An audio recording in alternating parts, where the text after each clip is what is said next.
Hola, ¿qué tal? ¿Cómo le va? Enhorabuena para todas y todos. Hoy en entrevista especial de Guía tu Cuerpo vamos a hablar de la salud mental y de la importancia de prestar atención a este ámbito de la salud, a menudo olvidado, arrinconado e incluso despreciado. Noam Spencer decía que la salud mental es algo en lo que tienes que trabajar constantemente. Vamos a preguntar por qué a nuestro invitado de hoy, que es el doctor Juan Francisco Flores Vázquez, psiquiatra, especialista en envejecimiento y, muy importante, es investigador del Instituto Nacional de Geriatría. ¿Está usted todo el tiempo sobre el tema? Así es, muchísimas gracias por la invitación. Es un placer estar aquí con ustedes. Para nosotros es también un gran placer, doctor, porque usted es un gran especialista y los temas de hoy seguramente van a ayudar a muchas personas a tomar grandes decisiones. Y bueno, empecemos por lo elemental. ¿Por qué es importante cuidar nuestra salud mental? ¿Y qué cosa es? Porque hoy se habla mucho de eso.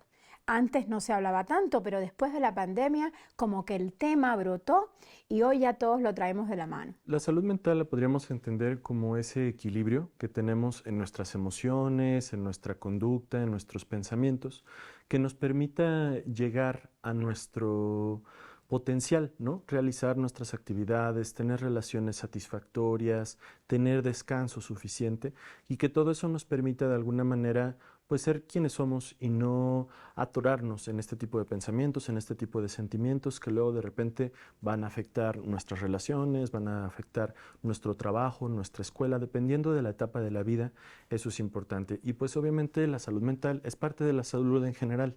Decimos frecuentemente que no hay salud sin salud mental. Eso es importante, no podemos descuidarla. De la misma manera como yo me puedo enfermar del estómago, del hígado, de alguna parte, también mi mente finalmente existe en mi cerebro y también puede tener síntomas, también puede tener molestias y hay diferentes estrategias para tratar esto, ¿no? Esto obviamente con el objetivo de que yo pueda alcanzar mi potencial y que yo pueda tener una buena calidad de vida. ¿Qué tan verdadero o falso es que si tenemos problemas de salud mental, esto nos va a afectar en la salud física? Es cierto, es cierto. Hay muchos estudios que nos indican que cuando tenemos alguna situación de salud mental, por ejemplo, si estamos deprimidos, tenemos algún trastorno de ansiedad, tenemos alguna otra cuestión así, yo ya no voy a cuidar igual mi cuerpo. Además, mi cuerpo va a tener algunos cambios. Por ejemplo, puede tener situaciones inflamatorias, situaciones como cambios también físicos que de alguna manera hacen que si yo tengo diabetes, por ejemplo, hipertensión, no se controle tan bien como se podría controlar si yo no tuviera ese problema de salud mental. ¿A qué le llamamos problemas de salud mental? Ujú. A la depresión, ya lo dijo, a la Sí, sí. ansiedad, pero ¿qué otras enfermedades se involucran? También, por ejemplo, los trastornos que nosotros llamamos psicóticos, que son trastornos que nos sacan de la realidad porque tenemos ideas que se salen de la realidad o experiencias como alucinaciones, escuchamos cosas que no están ahí. Y ahí, por ejemplo, se encuentra la esquizofrenia, que es uno de los trastornos que se define por psicosis. Y hay otros tantos, el trastorno bipolar también, hay muchos, el trastorno obsesivo compulsivo. Existen muchos trastornos que podemos llamar de salud mental que finalmente todos de alguna manera lo que tienen en común es que se presentan pues con alteraciones en las emociones o en la conducta o en los pensamientos y eso es lo que hace que la persona tenga como todos estos síntomas. También existen trastornos, por ejemplo, neurológicos, como la enfermedad de Alzheimer, como la enfermedad de Parkinson, que también pueden tener muchos síntomas de salud mental, ¿no? Que también pueden tener muchos síntomas, como por ejemplo, las personas que tienen Parkinson pueden tener también depresión, o las personas que tienen Alzheimer pueden tener ansiedad, pueden tener trastornos de sueño, por ejemplo, que también se enfocan o se engloban como parte de los trastornos de salud mental. Y de ahí vamos al tema de los adultos mayores. ¿Por qué es tan importante, sobre todo por estas enfermedades que usted mencionó, prestar atención a la salud mental de los adultos mayores? Para empezar, porque si no se presta atención a la salud mental de las personas mayores, eso obviamente va a disminuir su calidad de vida, va a afectar considerablemente que la persona pueda pues, estar bien, estar bien en su ambiente. Pero también otras situaciones que, como usted lo comenta, afecta la capacidad para controlar otros trastornos, ¿no? Si una persona, por ejemplo, tiene, como le comentaba, hipertensión, un problema de corazón y además tiene depresión o además tiene enfermedad de Alzheimer o alguna cuestión así, todo eso va a ser más complejo el manejo. Entonces, es fundamental para mantener el estado de salud general y el bienestar de la persona. Usted mencionó el Alzheimer y yo le pregunto, ¿qué diferencia hay entre el Alzheimer y la demencia? Ok, ese es un punto muy importante a tocar. La demencia es cualquier cosa que daña mi cerebro, que me lleva a una disminución de mis funciones mentales, como por ejemplo mi memoria, mi lenguaje, mi capacidad de tomar decisiones, y me lleva a una dependencia, es decir, yo ya no puedo vivir solo, yo ya no puedo hacer mis cosas solo. La demencia no es parte normal del envejecimiento, pero es más común que ocurra por algunas enfermedades que pasan en personas mayores, como la enfermedad de Alzheimer.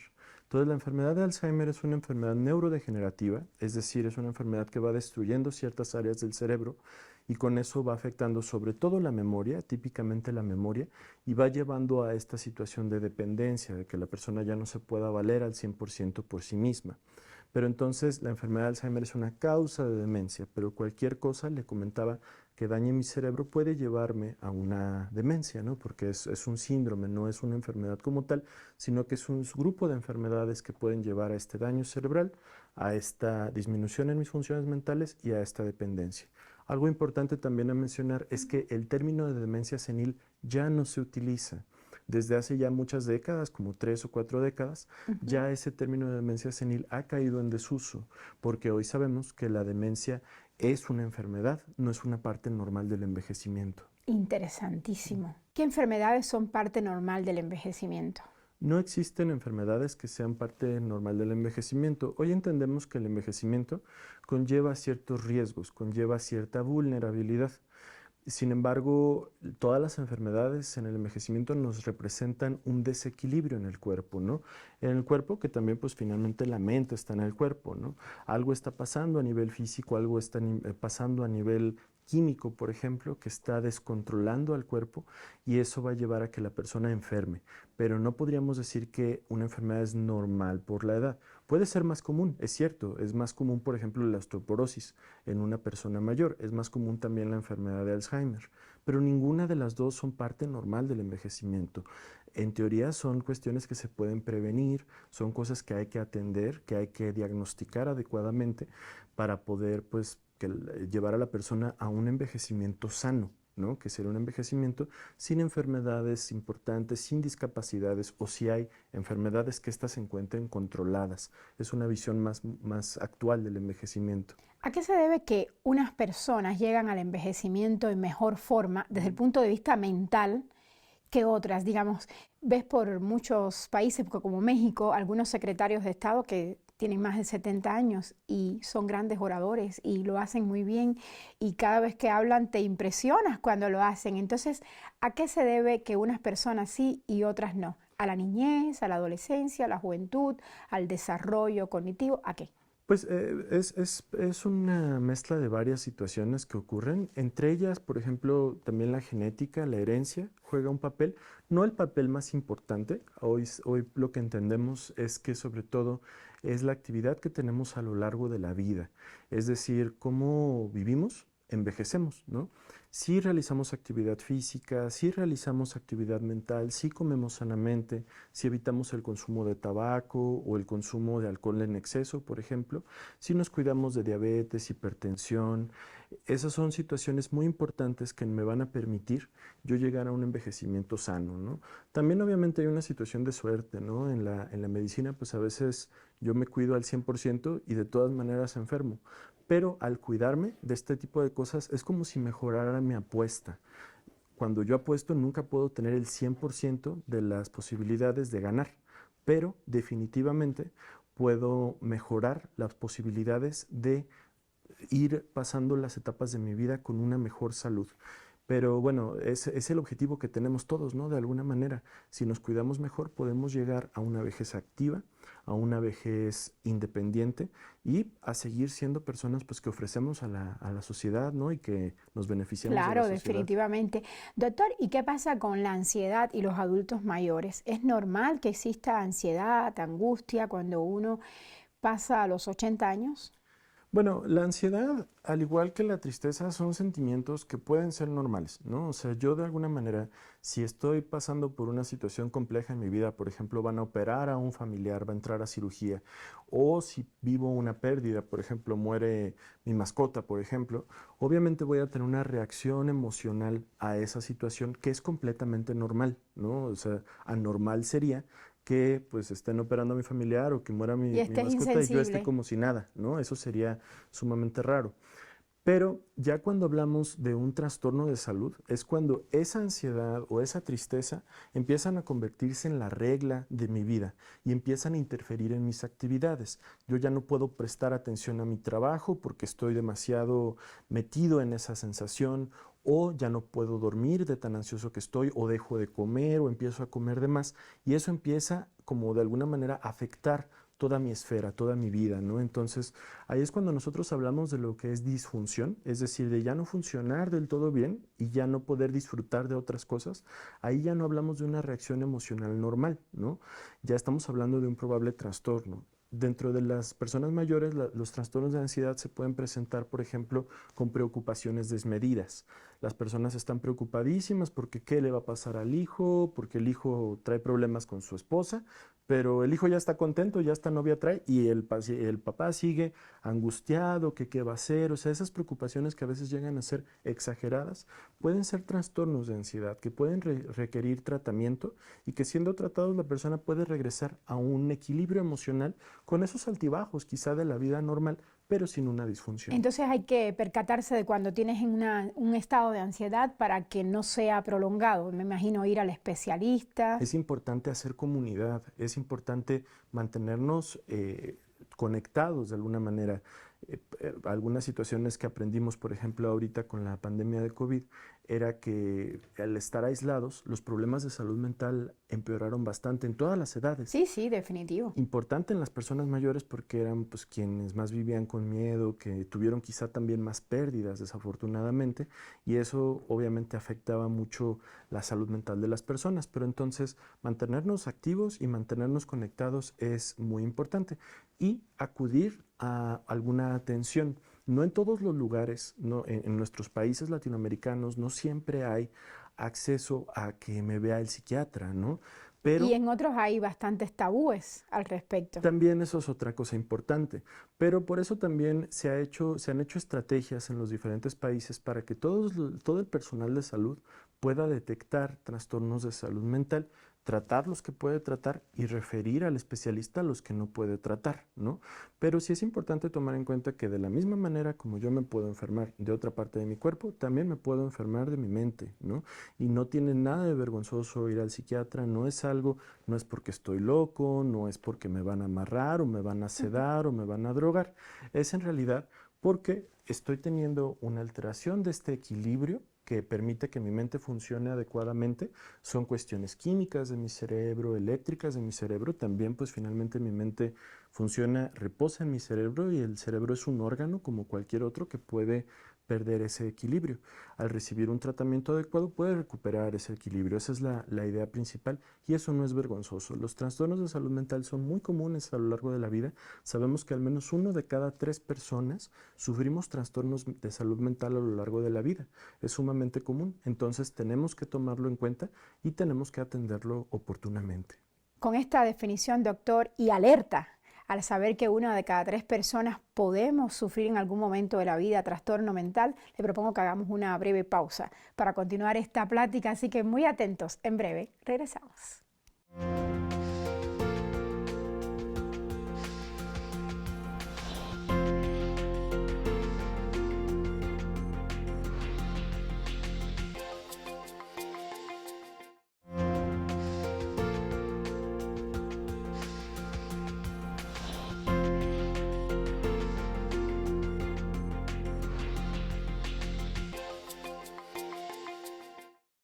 Estamos de vuelta para continuar hablando de la salud mental con el doctor Juan Francisco Flores Vázquez. Ya les dije que es psiquiatra y especialista en temas de envejecimiento. Nos llega una pregunta a las redes sociales a la cuenta de @isaentrevista, que es la cuenta oficial del programa, y nos hacen regresarnos tantito en el programa porque nos preguntan si el Alzheimer, lo cual ya lo hablamos, es una enfermedad irreversible. Sí, la enfermedad de Alzheimer es una enfermedad neurodegenerativa. Esto significa que va destruyendo las células de mi cerebro de manera progresiva, lenta y progresiva. La enfermedad de Alzheimer, y de hecho todas las enfermedades neurodegenerativas, hasta ahora no se ha encontrado la cura o alguna estrategia que detenga o revierta esto. Una vez que existe daño cerebral, el cerebro es un órgano tan complejo que si se daña no recupera tal cual como otros órganos que quizá pueden recuperarse un poco más completamente. Pero la enfermedad de Alzheimer, al ser degenerativa y progresiva, nos tenemos que enfocar en otras situaciones. O sea, el hecho de que no sea reversible no significa que no haya nada que hacer. Eso es algo muy importante. Tenemos que enfocarnos en la calidad de vida de la persona. Existen tratamientos, tanto medicamentos como estrategias conductuales, actividades, que pueden ayudar a que la persona, por ejemplo, pues puede ser que tenga su problema de memoria progresivo, que vaya siendo más dependiente, pero que no tenga problemas de sueño, que no tenga depresión, que coma adecuadamente. Todo eso es fundamental para mantener la calidad de vida y también para que la enfermedad no avance tan rápido. Existen medicamentos y cuidados generales también, actividades que nos pueden permitir a que vaya más lento el progreso de esta enfermedad. Entonces, hay mucho que hacer cuando una persona tiene algún tipo de demencia, entre ellas la enfermedad de Alzheimer. ¿Y qué provoca la enfermedad de Alzheimer? No se sabe exactamente, en realidad, o sea, hay algunos factores de riesgo genéticos, también hay algunos factores de riesgo ambientales. Sabemos, por ejemplo, también que si yo tomo alcohol en exceso, no me cuido de diabetes, hipertensión, fumo, diferentes factores también de vida que pueden dañar mi cerebro, es mayor el riesgo de que me dé esa enfermedad. Pero no se sabe exactamente, es un tema que todavía está en investigación, saber exactamente en qué momento empieza, o sea, se hace como ese switch a esa enfermedad. Y también la cura, también hay muchas cosas que todavía estamos investigando sobre esa enfermedad. Usted ha dicho factores que afectan el cerebro. Ha mencionado el alcoholismo, el tabaquismo, la diabetes, la hipertensión. ¿Hay otros más? Sí, por ejemplo, también el aumento de colesterol, el vivir en lugares muy contaminados, el tener baja escolaridad también, el tener poca actividad social, porque la escolaridad y la actividad social nos ayudan a que los cerebros se vayan conectando mejor. Sobre todo, de hecho, en la infancia, si tenemos una buena escolaridad, eso ayuda a que el cerebro se mantenga mejor conectado y eso también va haciendo algunos cambios. Si yo fui a la escuela de niño, probablemente voy a saber mejor cómo cuidar mi salud, voy a poder tener una serie de cambios a lo largo de mi vida que van a permitirme tener una mejor salud cerebral. ¿Qué importancia tiene el sueño en todo esto? Usted lo mencionó. Sí, claro. El sueño, de hecho, también es una de las cuestiones que todavía se están investigando como posibles situaciones que pueden provocar daño cerebral. Y el sueño es una cuestión muy fundamental en la salud mental por muchas cosas. Primero porque el sueño es un síntoma común cuando hay algún problema de sueño, por ejemplo, insomnio o yo estoy demasiado cansado en el día o duermo de más. Son situaciones que muchas veces me van a alertar a que haya algún trastorno. Por ejemplo, la depresión muchas veces viene acompañada por trastornos de sueño, los trastornos de ansiedad, también las enfermedades neurodegenerativas. O sea, es como una bandera roja. Si mi sueño no anda bien, posiblemente algo en mi salud física o mi salud mental no anda bien. O sea, si te acuestas y te duermes profundamente, pero después te despiertas a las 2, 3 de la madrugada o a las 5 y ya no puedes volver a conciliar el sueño, ese es un problema de sueño. Ese es un tipo de insomnio, por ejemplo. O sea, eso puede ser un trastorno en el cual el sueño llega a ser insuficiente. Y el insomnio finalmente se define como una disminución en el sueño que empieza a afectar mis actividades del día a diario, ¿no? Porque no dormí lo suficientemente bien. Luego no rindes bien. Por supuesto, y esto puede ser, les repito, un cambio con respecto a la salud mental, pero también puede ser por malos hábitos. Y el no dormir bien, también por malos hábitos, también puede afectar mi salud mental. Puedo estar menos atento, puedo estar empezando con problemas para funcionar. De memoria también, ¿no? También, y aquí la cuestión también importante con el sueño es que existen algunos medicamentos que pueden ayudarme a dormir, pero también pueden afectar mi salud cerebral. Existen medicinas que también pueden hacerse dependientes, sobre todo aquellas que a veces se utilizan para dormir, que pueden ser complicadas para el cerebro y que pueden aumentar el riesgo de enfermedades como la demencia. Entonces hay que tener cuidado. El sueño, lo mejor es controlarlo con actividad adecuada, es decir, tener algo de actividad física durante el día. Para que te canses y duermas mejor después. Así es, por supuesto. También otra cosa es mantener los horarios de sueño de manera bastante constante. Si yo siempre me voy a dormir y siempre me levanto a la misma hora, mi cerebro se va a acostumbrar. Pero si yo a veces me duermo a las 10, a veces a las 12, a veces me duermo desde las 8, mi cerebro no va a saber cuál es el horario correcto para dormir. Otra situación también es que si yo me la paso en la cama, eso me va a espantar el sueño, ¿no? Si yo, por ejemplo, leo en la cama, me la paso viendo tele, me la paso haciendo diferentes situaciones en la cama, mi cerebro va a recibir ese mensaje, pues la cama es para cualquier cosa, no únicamente para dormir. Entonces, no me tengo que ir a la cama más que cuando ya es momento de dormir. Y también apagar teléfono, apagar pantallas, no estar ahí con la luz, porque finalmente también eso es algo que se ha identificado que afecta mucho el equilibrio del sueño, específicamente la sobreexposición a luz de pantallas. Si yo estoy hasta las 11, 12 de la noche, mi cerebro va a estar recibiendo ese mensaje porque estoy en el teléfono. La luz de las pantallas. Así es, va a estar estimulando mi cerebro de cierta manera que espanta el sueño. O sea, ya ni siquiera es lo que estás leyendo o consumiendo en ese momento, sino es la mera luz de la pantalla. Claro, también hay algunos estudios que nos dicen que si es muy estimulante lo que yo estoy viendo, por ejemplo, si estoy viendo una película de terror, pues va a ser más difícil que pues, después tenga yo sueño, ¿no? Pero lo que más tiene evidencia científica hasta ahora es justo esa cuestión de la sobreexposición a la luz. Nos llega otra pregunta a la cuenta de @IsaEntrevista y quieren saber ¿cómo se le puede quitar el tabú que tienen muchísimos adultos mayores a la hora de recurrir a un especialista como usted, un psiquiatra? ¿Qué usted le diría a los familiares o a esas personas? No hay que estigmatizar, no es una cuestión de locura, no es una cuestión de excluir a las personas que vivimos con algún trastorno de salud mental. Tenemos que recibir un tratamiento adecuado, oportuno y que me permita pues gozar de mi vida. Para eso estamos acá, ¿no? ¿Cómo podemos ayudar a reducir ese estigma, además de estar en foros como este? Pues creo que tenemos que informarnos, ¿no? Creo que algo importante es que no dejemos de informarnos en medios que sean también confiables, finalmente. Creo es muy que importante eso. cada vez hay más, desafortunada y afortunadamente, pues cada vez hay más información disponible por todos lados y me llegan los WhatsApps y los Facebooks y un montón de cosas. Sí, por todos lados. Y de alguna manera, de todos lados me llega información. Pero es importante tomar en cuenta, pues, que los servicios de salud de cada uno de nuestros países tienen cuentas específicas que están todo el tiempo difundiendo información sobre salud física en general y sobre salud mental. Hay que tener esta apertura en nuestras instituciones, a lo que nos dicen nuestras instituciones, para poder recibir más información. Y entre más conocemos, menos miedo nos da, ¿no? Estos Sí, mitos, definitivo. este estigma que tenemos, ¿sabes?, por la salud mental es por miedo y por desinformación. Y esa es la manera de combatirlo.